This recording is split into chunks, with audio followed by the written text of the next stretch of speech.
Dengan adanya inisiatif daripada MQA yang kita kenali sebagai flexible exit ini,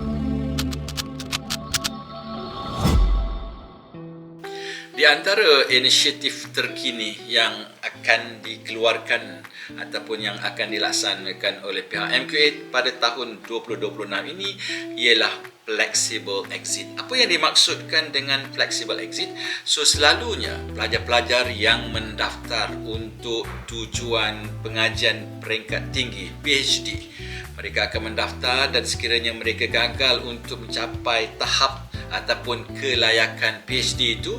maka mereka akan pulang dengan tangan kosong. Tetapi dengan adanya inisiatif daripada MQA yang kita kenali sebagai flexible exit ini, apabila mereka mendaftar pengajian di peringkat PhD, mereka telah melalui proses pembelajaran dan sebagainya, tetapi mungkin di atas sebab-sebab yang tidak dapat dielakkan, mereka tidak mampu untuk menghabiskan ataupun mencapai standard PhD tersebut.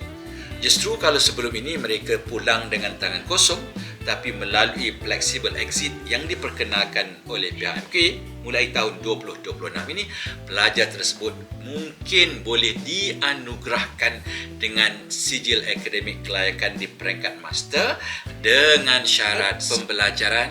outcome ataupun learning outcome di peringkat master tersebut dapat dicapai oleh pelajar tersebut. Justru walaupun di peringkat awal mereka berhasrat, mereka mendaftar untuk tujuan mendapat sijil kelayakan di peringkat PhD, tapi oleh sebab-sebab yang tidak dapat dielakkan, mereka tidak mampu untuk menghabiskan ataupun mencapai kelayakan PhD, tapi mereka mungkin diberikan kelayakan ataupun sijil akademik bertaraf master sekiranya mereka telah berjaya memenuhi keperluan di peringkat master. Jadi ini satu peluang keemasan yang diberikan oleh pihak MQA kepada seluruh warga Malaysia dan juga antarabangsa yang melanjutkan pengajian tinggi mereka di Malaysia, sama ada di sejak awam ataupun di universiti swasta.